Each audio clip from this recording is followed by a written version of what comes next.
Hello, my friends. Welcome to Adda 24/7 Regulatory Bodies and SO channel. I'm your mentor Veer and I'm here with a very interesting video. जी हाँ दोस्तों, आप लोगों ने thumbnail का title देख लिया होगा, is RBI's foreign reserve is enough. तो इसी के बारे में हम डिस्कस करेंगे। बहुत सारा इंपॉर्टेंट कंटेंट है, आरबीआई की एक लेटेस्ट रिपोर्ट भी है फॉरेन रिजर्व की, जो हम यहाँ पे डिस्कस करने वाले हैं। तो चलिए दोस्तों, वीडियो बहुत इंटरेस्टिंग है, एंड तक बने रहना बहुत ज्यादा जरूरी है। तो without wasting any time, let's get started.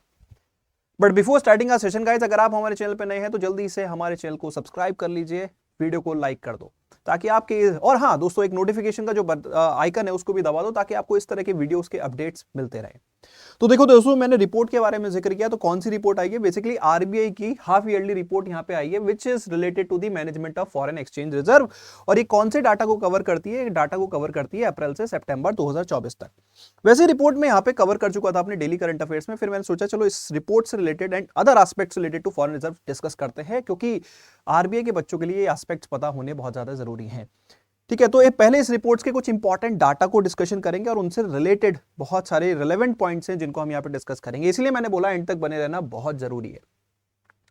तो अगर आप देखो मेजर डाटा अगर इस रिपोर्ट्स के देखो दोस्तों, तो बहुत अच्छा लगेगा, सुनने में बड़ा मजा आएगा। ठीक है, मार्च का अगर आप फॉरेन रिजर्व का डाटा देखोगे तो फॉरेक्स वाज अराउंड 646।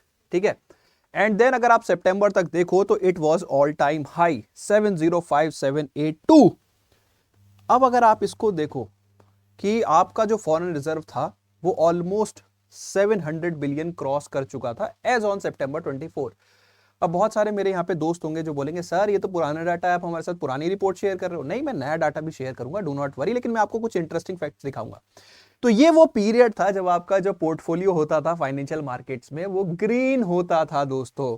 यानी कि आप समझ गए होंगे कि मार्केट में एफआईआई का अच्छा पैसा आ रहा था, सेंसेक्स वगैरह सब ऑल टाइम हाई चल रहे थे, तो आपका फॉरेन रिजर्व भी बढ़ रहा था। देखिए क्या होता है, जब बाहर से पैसा आता है तो वो इंडियन बैंक्स के थ्रू आता है, क्योंकि आप इंडिया में रुपी में इन्वेस्ट करते हैं, तो आप बैंक्स को पैसा देते हैं, बैंक आपके सपोज डॉलर को रुपी में कन्वर्ट करता है।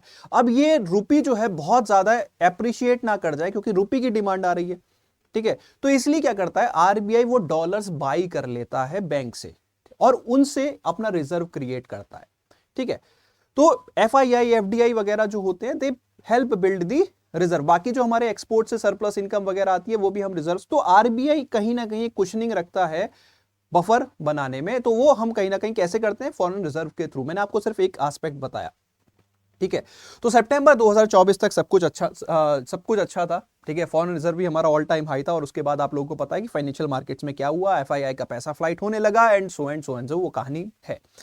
अब इसी रिपोर्ट के अंदर कुछ और इंपॉर्टेंट पॉइंट्स भी है जो मैं आप लोगों के साथ डिस्कस करूंगा, एंड देन फिर हम कुछ करंट सिनेरियो के बारे में भी डिस्कस करेंगे दोस्तों।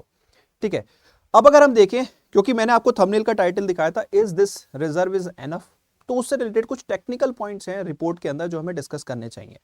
ठीक है, at the end of June 2024 foreign exchange reserve cover of imports stood at 11.2 months, यानी कि जून मंथ में जो हमारा रिजर्व था वो 651 बिलियन था, and it was more than enough for 11.2 months के हमारे इंपोर्ट्स पेमेंट के लिए। It is more than sufficient.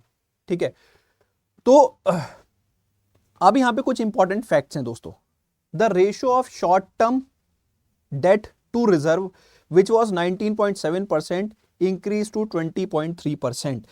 तो हमारी जो शॉर्ट टर्म डेट पेमेंट्स हैं उनको कवर करने में हमारा कितना रिजर्व यूज हो जाएगा? अराउंड 20% हमारा रिजर्व यूज हो जाएगा।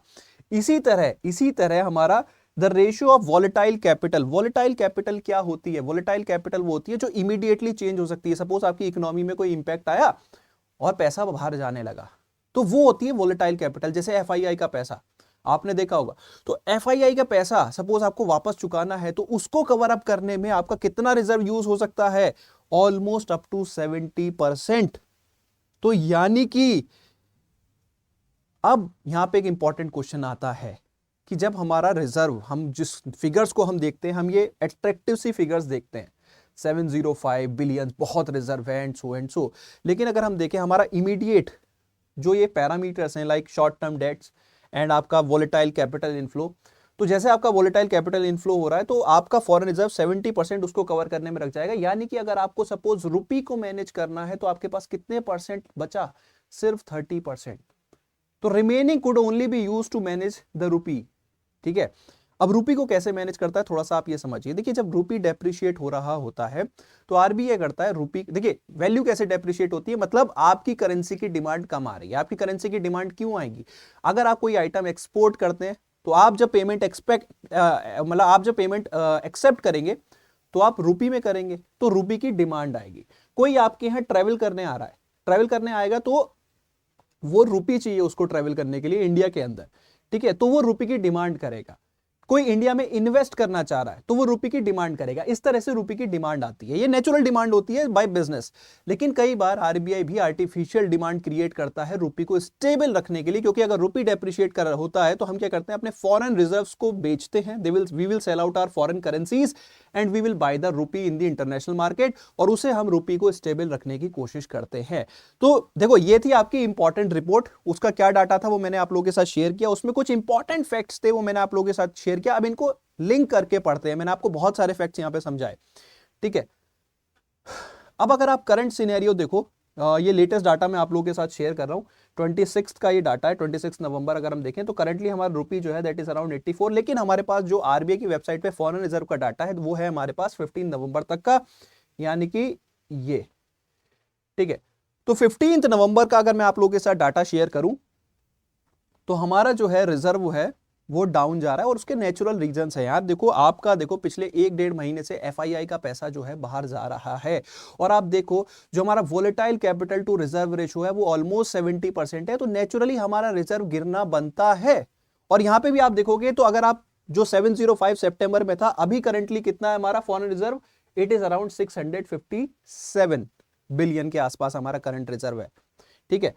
और अगर आरबीआई यहां पे कुछ इनिशिएटिव्स लेता भी है रुपी को एप्रिशिएट कराने के लिए, तो अगेन उसको फॉरेन रिजर्व्स सेल आउट करने पड़ेंगे। तो हमारा जो हिस्टोरिक लो था वो ऑलमोस्ट 15 तारीख को था, उसके बाद यहां पे अगर हम ये डेट देखें तो यहां पे भी थोड़ा सा, तो it was around somewhere around 84 point I think 45 या समथिंग कुछ डाटा होगा, ठीक है।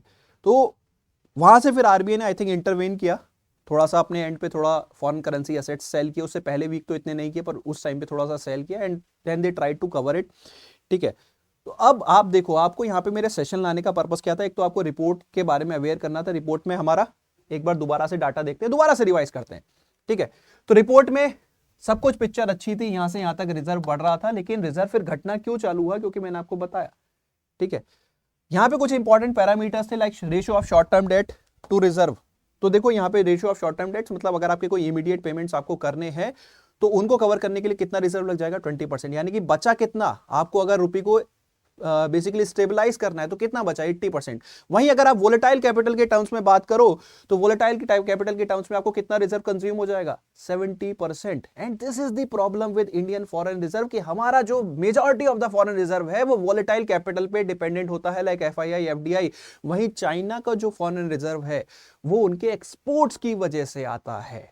This is a major difference between our foreign reserve and their foreign reserve. तो ये जो नंबर हम यहां पे देखते हैं ना कि इतने मंथ्स के पेमेंट के लिए this is more than sufficient, लेकिन हमें ये भी पैरामीटर समझ में आने चाहिए, बहुत इंपॉर्टेंट पैरामीटर्स होते हैं, ठीक है। तो ये यहां पे, और फिर आपने देखा कि उसके बाद जब एफआईआई का पैसा बाहर जाने लगा तो आपने रिजर्व्स में भी एक डाउन साइड देखी। मे बी वो आरबीआई ने सेल आउट, मतलब क्योंकि रुपी भी ऑल टाइम, क्योंकि देखिए आप पैसा क्या है, पैसा बाहर जा रहा है, मतलब रुपी की सेलिंग हो रही है, रुपी की डिमांड कम जा रही है, तो नेचुरली जो हमारा रुपी है वो डाउन जाना बनता है, वो डाउन जाना बनता है। अगर आप देखो ये कंटिन्यूअसली डाउन जा रहा है, मतलब यहां पे एप्रिसिएशन देख रहा है, लेकिन आप देखो ना 84 से लेके 84.5 तक, तो दिस इज डेप्रिशिएटिंग, ठीक है। तो रुपी हमारा करंटली ऑल टाइम लो चल रहा है, क्योंकि हमारा यहां जो है वो पैसा एफआईआई का जो है वो बाहर जा रहा है, ठीक है। अब ये कब तक ऐसा चलेगा, तो देखो इसमें आरबीआई विल इंटरवीन। अगर हम देखें 2023 में भी आरबीआई ने रुपये को स्टेबल रखने के लिए, 2022 में भी they have sold around 150 billion of foreign reserve, ठीक है। तो ये सारी एस्पेक्ट्स आपको समझ में आनी चाहिए कि क्या हमारा करंट रिजर्व जो है वो मोर देन एनफ है। तो इस क्वेश्चन का आंसर जो है आई थिंक अब आपको मिला होगा, और क्यों हमारा जो ये एफआईआई का पैसा है जो बाहर जाने से क्यों हमारा रुपी डेप्रिशिएट है वो भी आपको यहां पे आंसर मिला होगा, ठीक है। और आरबीआई जो है वो अभी जो स्टेप्स ले रहा है, ठीक है, एंड हाउ आरबीआई एब्जॉर्ब्स और how RBI act as a cushion, ठीक है। क्योंकि हमारे यहाँ जब इन्वेस्टमेंट आता है तो सडनली रुपी अप्रिशिएट हो जाना चाहिए, ठीक है। तो वो क्यों सडनली अप्रिशिएट नहीं होता जबकि हमारे यहाँ पैसा भी आ रहा होता है, और ये सडनली पैसा जा भी रहा है तो सडनली इतना ज्यादा डेप्रिशिएट क्यों नहीं होता? तो उसके कारण ये है क्योंकि आरबीआई जो है वो एक कुशन का काम करता है, और ये जो फॉरेन रिजर्व है ये वही कुशनिंग का काम करता है, जहां पे हमारा एक लिमिट में ही हमारा या तो करेंसी एप्रिशिएट होती है या डेप्रिशिएट होती है। अब थोड़ा सा देखो इस रिपोर्ट के अंदर जो बच्चे इंटरव्यू देने वाले हैं उनके लिए कुछ एक्स्ट्रा पॉइंट्स भी है, मैं एक बार जल्दी से दिखा दूं। तो ये तो थे technical aspects of this reserve, ठीक है। अब कुछ और एक्स्ट्रा पॉइंट्स है जो शेयर कर देता हूं, वैसे मैंने करंट अफेयर में अपने कर दिए थे। तो जो बच्चे banking and finance current affair cover करना चाहते हैं, आरबीआई वेबसाइट कवर करना चाहते हैं, वो मेरे साथ शाम को 5 बजे जुड़ सकते हैं। मंडे, वेडनेसडे, फ्राइडे अपना ये सेशन होता है, ठीक है। Complete coverage of banking and finance, RBI website, SEBI website and IRDI website, ठीक है। चलिए अब वापस आते हैं। तो यहाँ पे कुछ डाटा गोल्ड रिजर्व से रिलेटेड दिया हुआ है। जो हमारा करंट गोल्ड रिजर्व है दैट इज अराउंड 854 टन्स, ठीक है। इसमें से इंडिया में हमने कितना रखा हुआ है 510, एंड बाहर कितना रखा हुआ है और कहां रखा हुआ है वो भी यहाँ पे डाटा दिया हुआ है। तो आप ये रिपोर्ट चेकआउट कर सकते हैं। रिपोर्ट का नाम है half yearly report on management of foreign exchange reserve. जो बच्चे इंटरव्यू देने वाले हैं वो इस रिपोर्ट्स में थोड़ा सा चाहे तो एडिशनल भी पढ़ सकते हैं, लेकिन जो इसका मेन क्रक्स था वो मैंने आप लोगों के साथ शेयर किया, ठीक है। तो दिस वाज अबाउट रुपी। अब यहां पे क्वेश्चन बनता है कि जो नंबर आप देखते हैं 11.2 months and so is it's really कि हमारे जो सारे इंपोर्ट्स हैं वो इससे कवर हो सकते हैं? अब देखो मैं वही आपको बता रहा हूं कि देखो रियल टर्म में अब जैसे जो यहाँ पे वोलेटाइल कैपिटल को कवर करने के लिए 70% वुड बी एब्जॉर्ब, ठीक है। तो क्या इतने मंथ्स, देखो हम जब नंबर्स देखते हैं कि 11.2 मंथ्स के, तो हम एब्सोल्यूट टर्म्स में देखते हैं, हम कोई और पैरामीटर कंसीडर नहीं करते कि सिर्फ हमें बैलेंस ऑफ पेमेंट का क्राइसिस आएगा तो हम उसको एब्जॉर्ब करेंगे, मतलब उस रिजर्व को यूज करेंगे, ठीक है। But when these factors are being considered तो सिचुएशन थोड़ी सी डिफरेंट हो जाती है, जैसे कि आपका शॉर्ट टर्म डेट या फिर आपका volatile capital flow to reserve ratio. जब इस तरह के टेक्निकल फैक्टर्स हम कंसीडर करते हैं तो सिचुएशन थोड़ी सी चेंज हो जाती है, ठीक है। तो आई थिंक ये सेशन जो है आपको इंटरेस्टिंग लगा हो। इसी तरह की और वीडियोस अगर आप देखना चाहते हो तो जल्दी से चैनल को सब्सक्राइब कर लो, वीडियो को लाइक कर दो। और एक और छोटी सी इंपॉर्टेंट रिक्वेस्ट है दोस्तों कि अगर आप किसी भी रेगुलेटरी एग्जाम की प्रिपरेशन कर रहे हो तो जल्दी से अड्डा 24/7 ऐप डाउनलोड कर लो, क्योंकि आपको बहुत सारा कंटेंट मिलता है फ्री, ठीक है। इसी के साथ साथ आपको डिफरेंट रेगुलेटरी वेबसाइट्स की coverage and banking and finance की करंट अफेयर की पीडीएफ में आपको फ्री में प्रोवाइड करता हूं। कहां पे प्रोवाइड करता हूं? ऐप के ऊपर, ठीक है। ऐप पे कम्युनिटी सेक्शन में मेरा ग्रुप है फाइनेंस बाय वीर सर, इसके अंदर आपको बहुत सारी पीडीएफ्स मिल जाएंगी। डू चेक इट आउट, जल्दी से इसको फॉलो कर लो। एंड अगर आप किसी कोर्स में एनरोल करना चाहते हो तो मेरा सजेशन रहता है go with the bank Mahapack plus, क्योंकि एक ही कोर्स के अंदर मल्टीपल एग्जाम्स की कवरेज, मल्टीपल रेगुलेटरी एग्जाम्स की कवरेज, तो मल्टीपल अटेम्प्ट्स की चांस मिल जाते हैं, ठीक है। अफोर्डेबिलिटी मिल जाती है विद क्वालिटी कंटेंट। और इसमें एनरोल करने के लिए आपको कोड को यूज करना है Y581 along with the coins. तो कॉइंस का यूज कीजिए, मैक्सिमम डिस्काउंट अवेल कीजिए and start your journey towards your dream right now. And दोस्तों एक छोटा सा कमेंट मैं आप लोगों से एक्सपेक्ट करता हूं, एक यस और नो के टर्म्स में आप बताइएगा, is the India's current foreign reserve is enough और नॉट? इस क्वेश्चन का आंसर जरूर कमेंट सेक्शन में कीजिएगा। तो इसी के साथ सेशन करते हैं wrap up. Wish you all the very best, thank you so much, bye bye, take care.